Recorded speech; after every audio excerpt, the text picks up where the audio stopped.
হুগলি জেলা সিঙ্গুর বিধানসভার অন্তর্গত বেগমপুরের তাঁত শিল্প, যা সুপ্রাচীন শিল্প নামে খ্যাতি ছিল এক সময়। আগে প্রায় 1200 থেকে 1500 পরিবার এই পেশার সাথে যুক্ত থাকতো, আর বর্তমানে সেই সংখ্যাটা দাঁড়িয়েছে 100 থেকে 120 জন। নতুন প্রজন্ম এই পেশায় কেউ আসতে চাইছে না। একটি শাড়ি বুনলেই মাত্র পাওয়া যায় 100 থেকে 120 টাকা প্রত্যহ, যার ফলে বাজার খুবই মন্দা। আগামী দিন যদি এভাবেই চলতে থাকে, আগামী 2-3 বছরের ভেতরে এই শিল্প ধ্বংস হতে চলেছে। এমনই মন্তব্য তাঁত বাই সম্প্রদায়ের সাথে যুক্ত তাঁতিদের। আর এই বিষয় নিয়ে রাজনৈতিক চর্চা তুঙ্গে।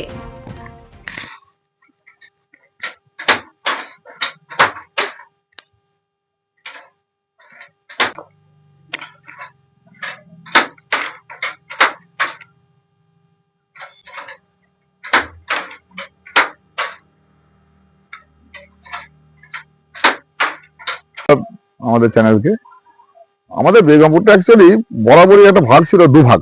একদিকে যে বেগমপুর স্টেশনটা হচ্ছে বাড়িপাড়া, মানে চাষি পান চাষ, আর দ্বিতীয়টা হচ্ছে আমাদের তাঁতিপাড়া তাঁত। তাঁত শুধু না, তাদের সাথে ড্রাম, নলিবাটা, এনা টানা অনেক কিছু ছিল।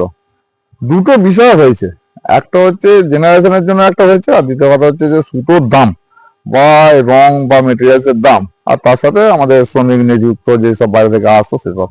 আজকে আমাদের বলতে বাধা নেই, এই যে কামারকুণ্ডু বা আমাদের মধুসূদনপুর, এই জায়গা থেকে আমাদের প্রচুর তাঁতি আসতো। তারা সকালে এসে তাঁতমান বুনতো, বিকালে ওখানে গিয়ে নিজেদের চাষবাস করতো। তা দুটো কারণ এটাই বলতে পারি, যে দামের জন্য একটা হতে পারে, আর জেনারেশন ঠিক চাইছেও না আমাদের যে এই নতুন করে এই যে একদমই রুচিহীন, সেখানে নতুন করে কেউ যেতে চাইছে না। আমাদের এখানে কিন্তু তাঁত ঘর, আমাদের এখানে আজকে থাকলে হয়তো খটখটানি আওয়াজ সবটাই শোনা যেত। আমার নিজের বাড়িতে তাঁত ছিল কত, সেই হিসাবে। আর মানে দাম যতের জন্যই আর বেশিরভাবে হচ্ছে। তো এই বিষয়ে দুটো কথা বলা যেতে পারে। এই বিষয়ে আমাদের কিন্তু মাননীয় মুখ্যমন্ত্রী খুব চেষ্টা করেছিলেন। আমাদের এখানে কিন্তু ক্লাস্টার আছে, হ্যান্ডলুম ক্লাস্টার। উনি চেয়েছিলেন যে অনেকগুলো শ্রমিককে নিয়ে একটা নির্দিষ্ট ছাদের তলা এনে তাকে নতুন ভাবে শিক্ষা, আমাদের তন্তুজ বা তন্তুশ্রী এদের সাথেও আমাদের মালপত্র যেত পুজোর সময়, বা পুজোর আগে পরে যখন মালপত্র যেত তখন পুজোর সময় যেত। তা উনি ক্লাস্টার করেছিলেন মমতা ব্যানার্জি মন্ত্রণা। এখন আমাদের খসড়া সোসাইটিতে ক্লাস্টার আছে।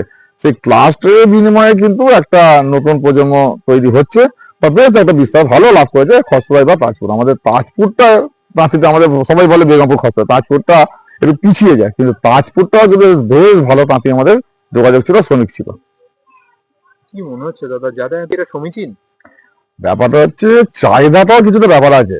চাহিদাটাও আমাদের বাজারজাত করতে পারছি না, হয়তো যে কোনো সরকারি, আমাদের রাজ্য সরকার চাইলে হয়তো কেন্দ্র সরকার যে বাস্তবায়ন বা যেগুলো আছে সেগুলো আমরা ঠিক ব্যবস্থা করতে পারছি না। তাঁতি সাথী আমাদের অনেকবার চেষ্টা করছে আমাদের মমতা ব্যানার্জি, কিন্তু যে ভাবে চাহিদা, সেই চাহিদা না থাকার দরুন আমাদের সব থেকে বড় কথা হয়েছে যে নেক্সট জেনারেশন যারা একটু লেখাপড়া শিখছে, বাবা মা বা কাকা এরা তাঁত বুনেছে পারে, কিন্তু তাঁতের সাথে ঠিক অতটা লড়াই করতে পারেনি।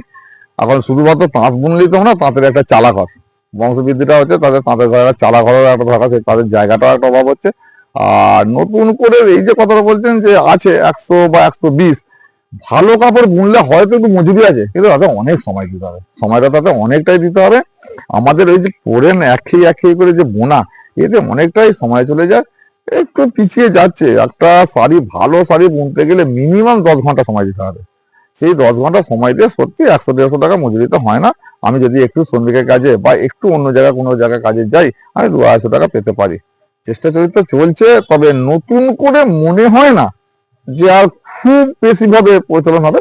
হ্যাঁ, নতুন কিছু সিস্টেম যেহেতু আসছে, ক্লাস্টার বা নতুন যে হ্যান্ডলুমের সাথে যন্ত্রচালিত তাঁতের একটা সমন্বয় আসছে, সেইগুলোতে আগামী দিনে খানিকটা এগিয়ে যেতে পারে, তবে আমরা চেষ্টা করছি। তাঁত শিল্পকে বাঁচিয়ে রাখার জন্য সরকারের তো একটু সদর্থক ভূমিকা নেওয়া উচিত।